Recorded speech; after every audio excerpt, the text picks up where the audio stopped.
ایک واحد بادشاہ ہے جو فقیروں کا ہجوم دیکھ کے خوش ہوتا ہے، جو سوالیوں کا ہجوم دیکھ کے خوش ہوتا ہے۔ باقی جتنے ہیں وہ سوالیوں کو دیکھ کے ڈانٹتے بھی ہیں، بھاگتے بھی ہیں، دروازے بھی بند کرتے۔ ایک اللہ ہے، عجب صفت ہے، مانگو تو خوش ہوتا ہے، نہ مانگو تو ناراض ہو جاتا ہے۔ مانگتی کیوں نہیں؟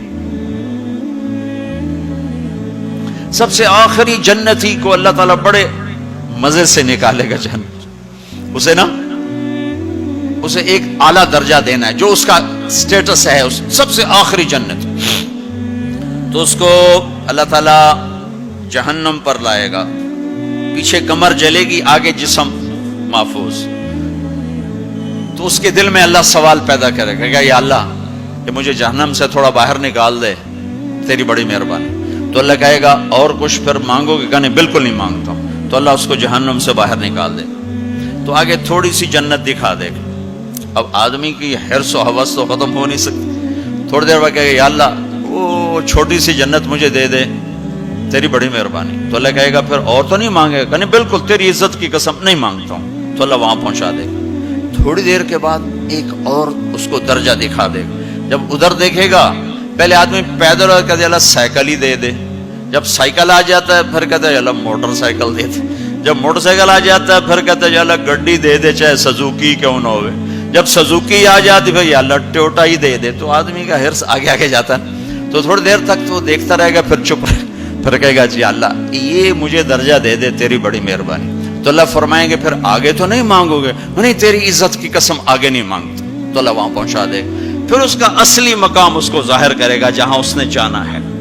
وہ آخری جنتی، میرے نبی نے فرمایا میں آنکھوں سے دیکھ رہا ہوں، جہنم سے نکل رہا ہے اور جنت میں جا رہا ہے، اس کا نام ہوگا جوہینہ۔ میرے نبی نے بتایا اس کا قبیلہ ہوگا جوہینہ، عرب قبیلہ ہے، عرب۔ اور جب وہ اس کو، وہ آخری جنتی، اس کو اس دنیا سے 10 گنا بڑی جنت اللہ تعالیٰ فرمائے گا، اس زمین سے 10 گنا بڑی۔ تو اللہ یوں دکھائے گا، تو اب وہ اس کو دیکھے گا، تو اب جو نظر آ رہا ہے وہ حقیر ہو جائے گا۔ تو پھر اس کو سوچ آئے گی جو ہن منگے آتا کہ دیں ریورس گیئر نہ لگ جائے، دوبارہ پیچھے دوزخ کی واپسی نہ ہو جائے۔ تو لہذا چپ، اندر میں ابال اٹھ رہے ہیں کہ مانگوں، اور ڈر لگ رہا ہے کہ اتنی دفعہ قسمیں کھائیں توڑ دیں، قسمیں کھائیں توڑ دیں، تو کہیں اللہ تعالیٰ آگے چل بہنوں واپس کر دو۔ تو لہذا چپ کر کے بیٹھو، اللہ تو اندر کا بھیج جانتا ہے۔ ہائے ہائے، تھوڑی دیر کے بعد اللہ کہے گا مانگتے کیوں نہیں ہو، مانگتے کیوں نہیں؟ کہے گا یا اللہ سألتک حتی استحییت وحلفت فیک حتی استحییت، یا اللہ میں نے اتنا مانگا کہ اب مانگتے شرم آتی ہے، اور اتنی دفعہ قسمیں توڑی ہیں کہ اب قسم توڑتے ہوئے شرم آتی ہے۔ تو اللہ تعالیٰ فرمائیں گے واہ واہ، تو نے مجھے لگتا ہے سمجھائی نہیں، اچھا اگر میں تمہیں دنیا سے 10 گنا بڑی جنت دے دوں تو راضی ہے؟ تو کہے گا یا اللہ رب ہو کے مذاق تو نہ کر میرے ساتھ۔ تو اللہ تعالیٰ فرمائے کہ مذاق نہیں کر رہا ہوں، چل تیرے لیے دروازے کھل گئے ہیں۔ تو اللہ واحد شہنشاہ ہے، مانگو تو خوش ہوتا، نہ مانگو تو ناراض ہوتا، اور جتنا مانگو اتنا خوش ہوتا۔ بعض لوگ اشکال کرتے ہیں کہ یہ اتنے نیک آدمی ہیں، یہ دعائیں مانگ مانگ کے تھک گئے، ان کی قبول ہی نہیں ہو رہی، اور یہ فلاں آدمی ایسا ہے کہ وہ ایک کام سیدھا نہیں، دعا کرتا ہے قبول ہو جاتی۔